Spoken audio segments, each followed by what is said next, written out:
Blouse cut చేసేటప్పుడు నడుము loose చూస్తాము. అలాగే చెస్ట్ లూజ్, బ్లౌజ్ యొక్క పొడవు ఎంత ఉంది, back neck deep, front neck deep. So, ఇవన్నీ కూడా మనం చూస్తూ ఉంటాం కదా! అయితే మనము ఈ యొక్క నెక్కు, షోల్డర్ ఉంటాయి కదండీ! ఇవి మనం మార్క్ చేసుకునేటప్పుడు చాలామంది కన్‌ఫ్యూజ్ అయిపోతూ ఉంటారు. మనము నెక్కు, షోల్డర్ కనుక కరెక్ట్‌గా మార్క్ చేసుకోపోయామనుకోండి, బ్లౌజ్ మొత్తం కూడా ఫినిష్ అయ్యేసరికి షోల్డర్స్ అనేవి జారిపోతాయండి. సో, అలాంటప్పుడు మనం ఏంటి అంటే, ఈ బ్లౌజ్ కట్ చేసేటప్పుడే మనం కట్ చేస్తున్న బ్లౌజ్ వచ్చి చిన్న సైజ్ బ్లౌజా లేదా పెద్ద సైజ్ బ్లౌజ్ అనేది మనకి తెలిసుండాలి. ఇక్కడ చూసారు కదా! ఇది నడుము లూజ్ వచ్చి 31 ఇంచులండి.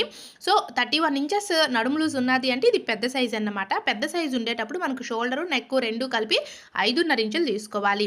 ఇందులో మనకి నెక్కు 2½ పోగా మరొక 3 ఇంచెస్ ఉంటుంది కదా! ఈ 3 ఇంచెస్ వచ్చేసి మనకి షోల్డర్ గురించి.